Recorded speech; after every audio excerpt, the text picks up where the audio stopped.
Hi, this is Caroline Spalding, and this is my case study for EDL 851, Supervision and Evaluation of School Personnel.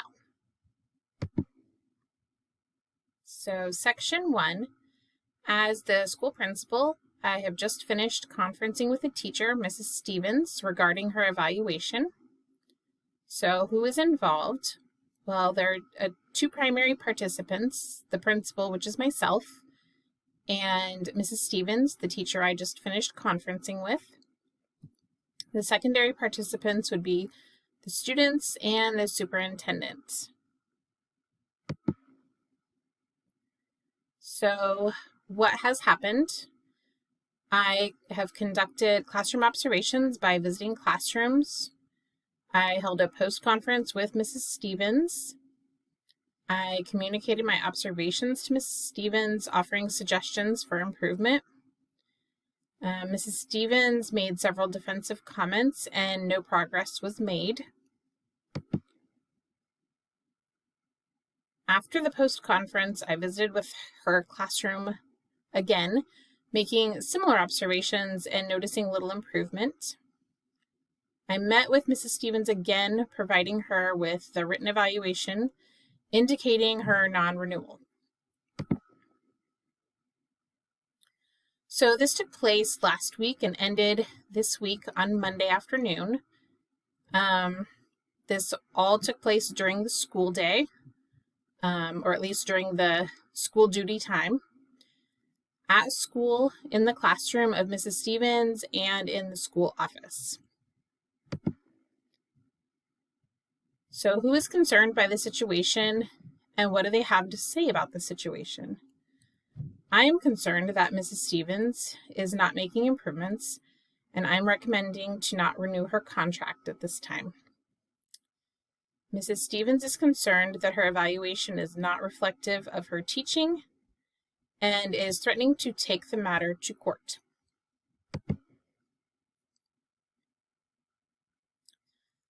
I am finished communicating my decision to Mrs. Stevens and plan to send my recommendation to the superintendent. Mrs. Stevens has thrown the form back on my desk, made several defensive comments, accused me of not providing adequate supervision, and explained that such ratings would not be accepted without a fight. So section 2, there are some legal and ethical issues to note. The Every Student Succeeds Act, ESA, allows more flexibility for states and local districts in regard to teacher evaluation systems. Districts might not have the capacity to develop effective systems.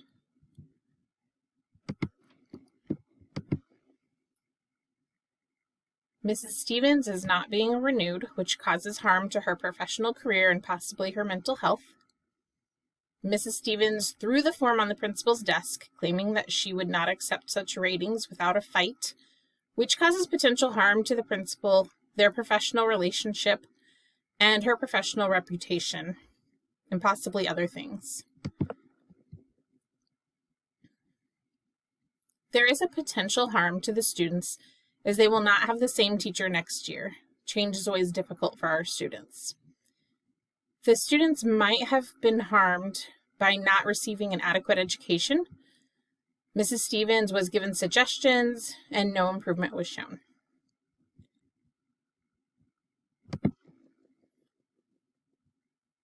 If in Kansas, Mrs. Stevens does not have due process rights unless stipulated in negotiated agreement, this is possible since tenure was mentioned, though no law was contravened. Student growth is not stressed as part of the teacher evaluation in Kansas, so at this point, no laws have been broken.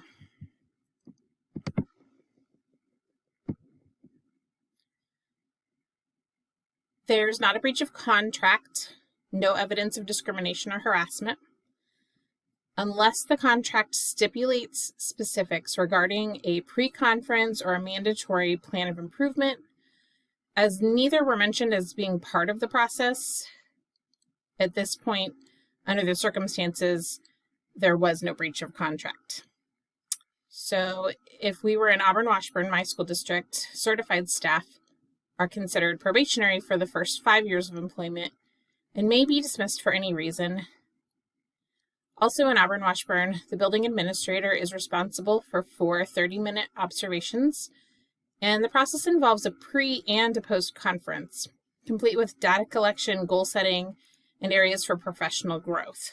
So those things, the pre-conferencing, data collection, goal setting, were not things that were discussed. So if this had been my district, things might be different, but we are not sure exactly what her contract stipulates. There was also no evidence that she was treated differently than her peers, and no evidence of a hostile environment on the part of the principal or the district.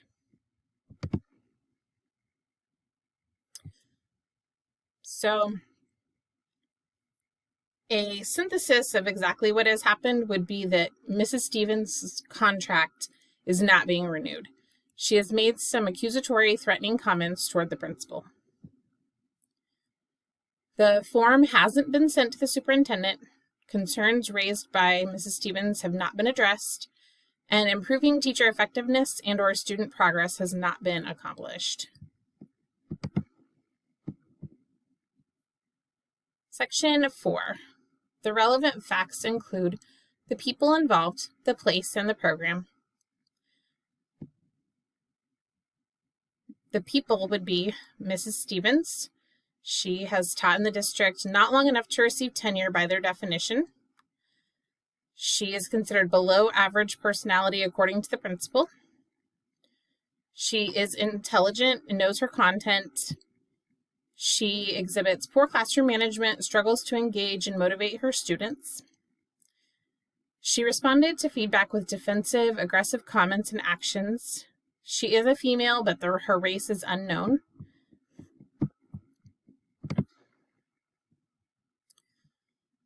So the principal is in a supervisory role position and conducts observations and offers feedback in post-conference. He's optimistic about overall teaching staff, left the last observation without providing any feedback, drawn conclusions based on observation of Mrs. Stevens. Some influencing factors on those conclusions would be student engagement, classroom management. There is a looming deadline for the evaluations to be done, and there is also a tenure timeline to consider.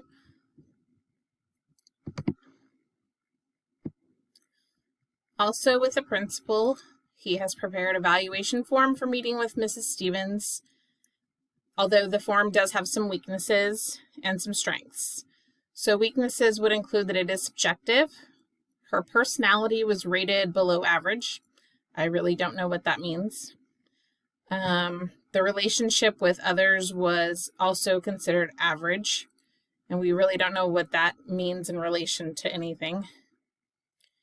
Little is known regarding the quantitative measures, the data from observations. The form doesn't mention adapting instruction, student engagement, professional learning, goals, and it does not include his feedback. One strength of the form is that it's concise. Despite his feelings, the principal has resigned to meeting with Mrs. Stevens. He's a male. His race is unknown. So the procedure for conducting classroom visits, walkthroughs, and observations is unknown.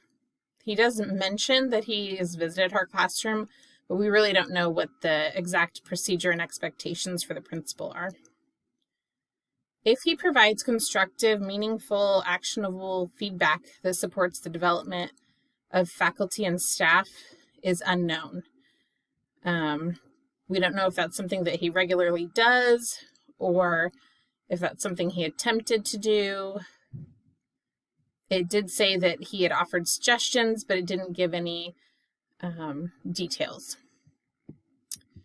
Did he seek out ways to determine how a teacher should act in certain situations, such as using a systematic observational method? And that is unknown. According to State University, such methods are objective and provide a quality model for what effective teaching should look like, and it would yield data on instructional strategies.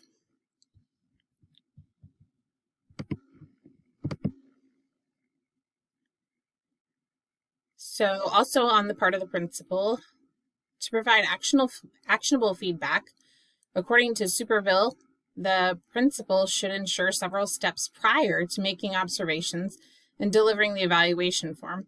And a lot of these things are just unknown. Did he ensure that she understood the process? Did he make visits early in the school year and often? Did he provide coaching through other teachers?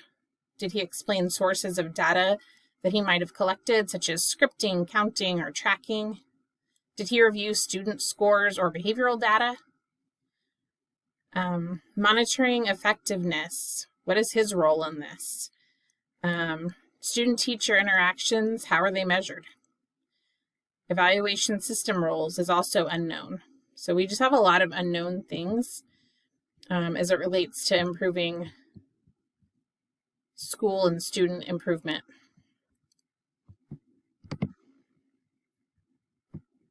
So the place is the school, the classroom, and the office. The location, physical condition, and demographics are unknown. We don't know if it's in a big city or if it's rural. We don't know the physical condition. We don't know the demographics, we don't know the racial makeup of the school. We don't know the socioeconomic status, those types of things.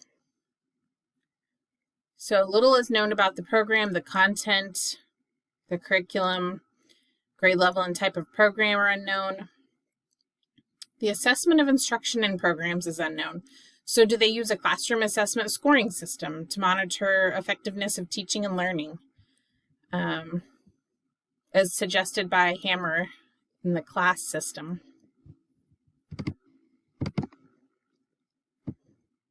Does the program involve a system such as outlined by Hammer in class to measure teacher characteristics and behaviors through 3 domains: emotional support, classroom organization, and instructional support?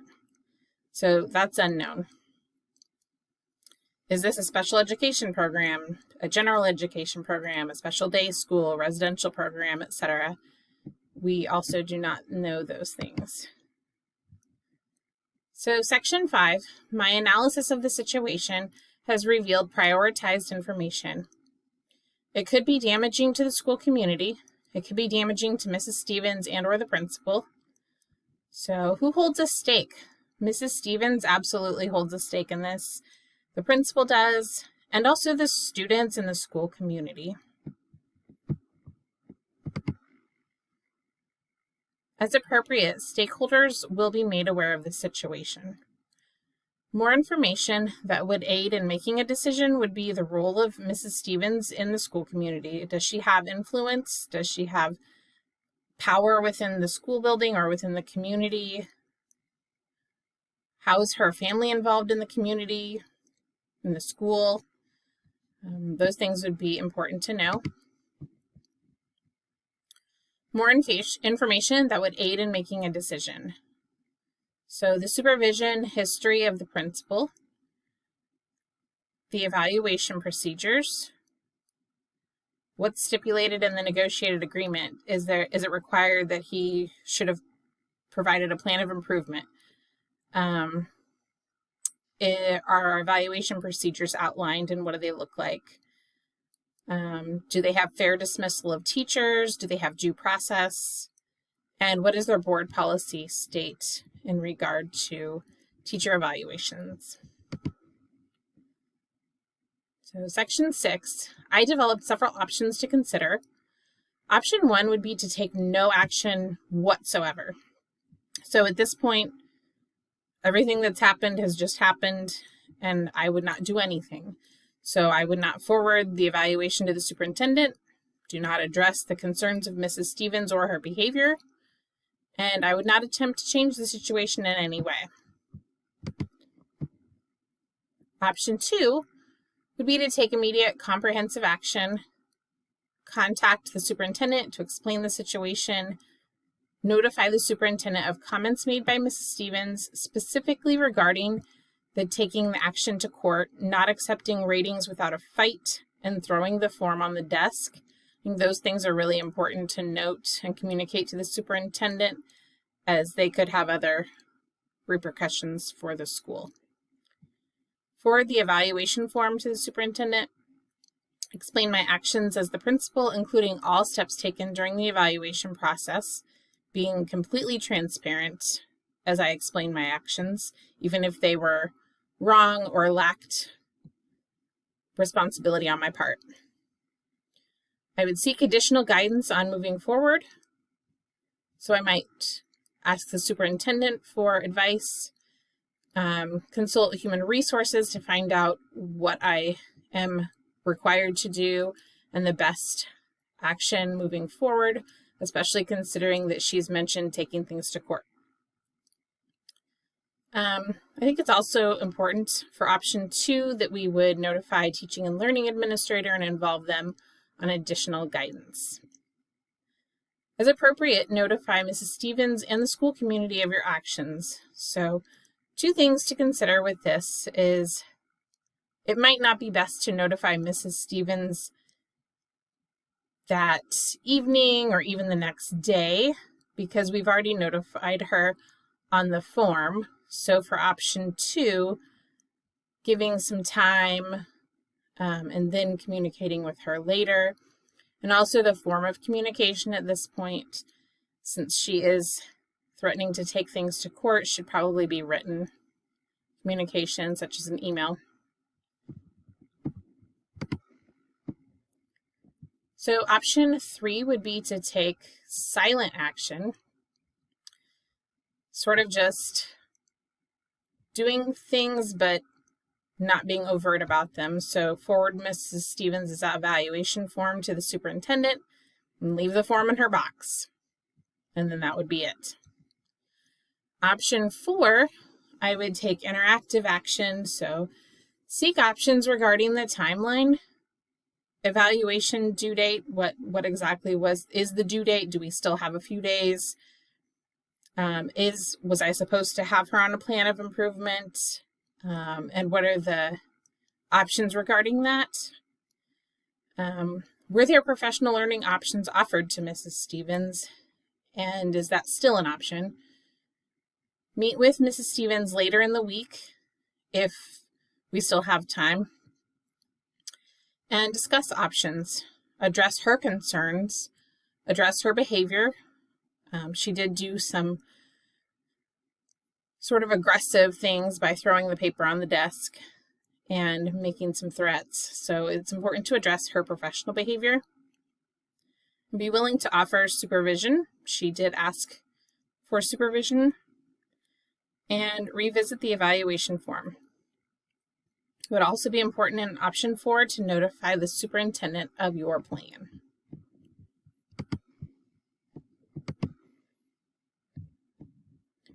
Section 7. My evaluation of the options has revealed possible consequences. So option 1, where I take no action. This would avoid some difficult conversations. There's little effort on my part. There's no communication to Mrs. Stevens or the superintendent. Concerns of both parties are ignored. Mrs. Stevens might resign. Possible legal action could take place. My deadline for evaluations might be missed. The school community and principal are left vulnerable to actions by Mrs. Stevens.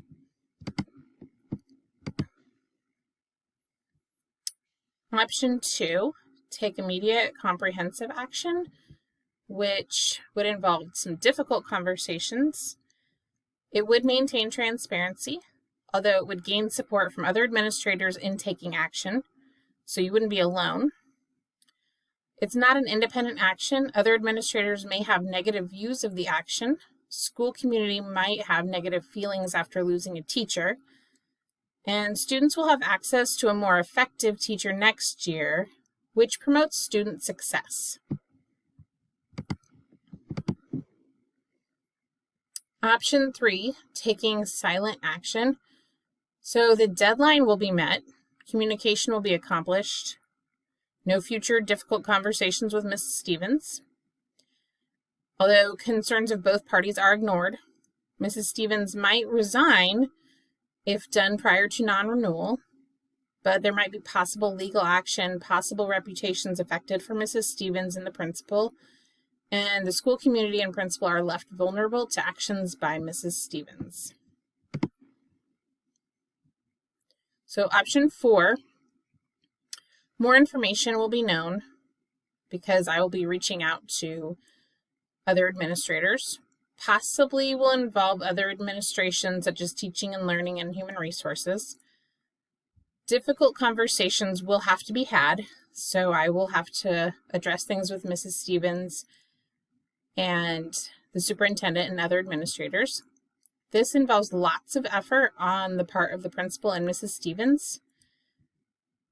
Concerns of both parties are addressed.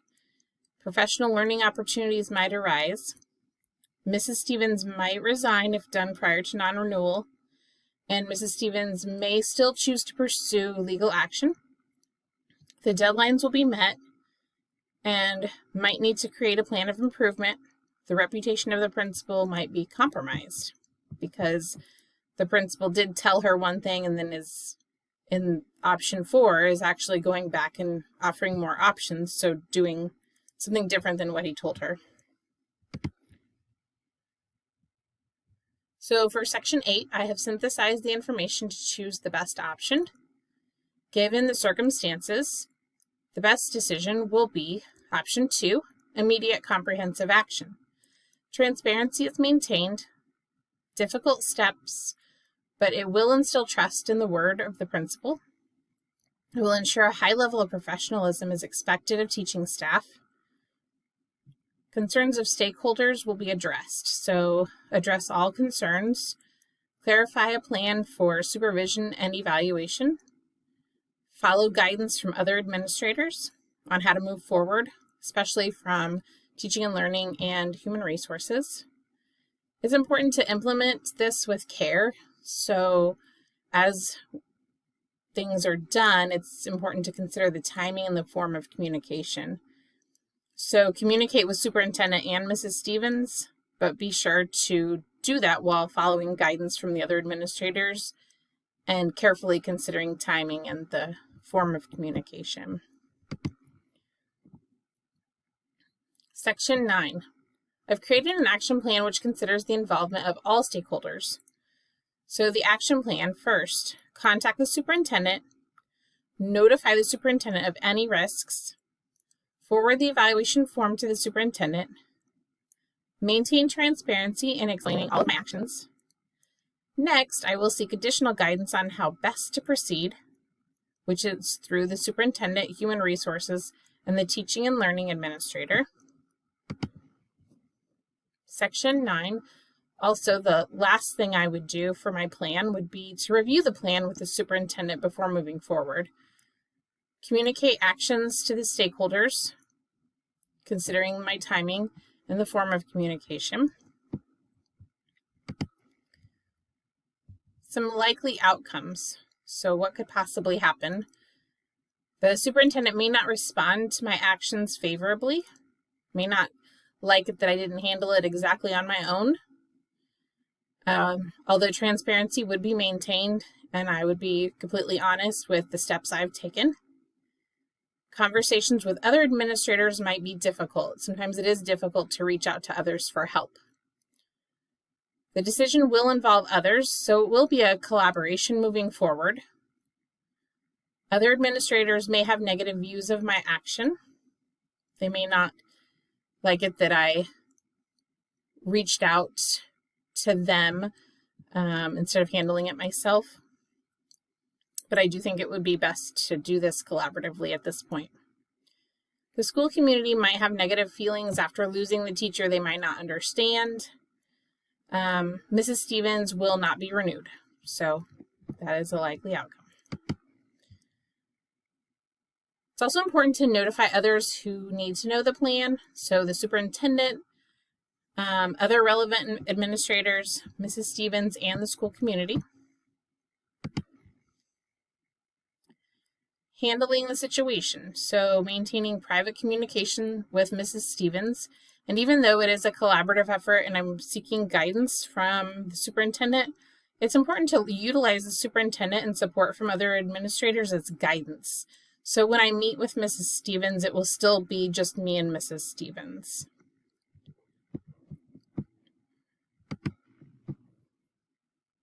It's also important to explain the consequences. So stick with the guidance from Human Resources, explain the decision to Mrs. Stevens, avoid any hostility, and maintain transparency. It's also really important to have a plan B. So being prepared for if my action plan doesn't work, what am I going to do? I need to be prepared for a crossroads. So my plan B would be to notify the superintendent and other immediate supervisors of the situation immediately, seek further guidance, and by doing this, I would be maintaining transparency, and I would participate in meaningful, possible, difficult conversations. It would definitely be difficult to say, hey, this didn't work out, and it was already an uncomfortable situation to begin with, and I'm still seeking further guidance. That would definitely be a difficult conversation, but I think it's important. And last but not least, I would maintain professionalism. So here are my references.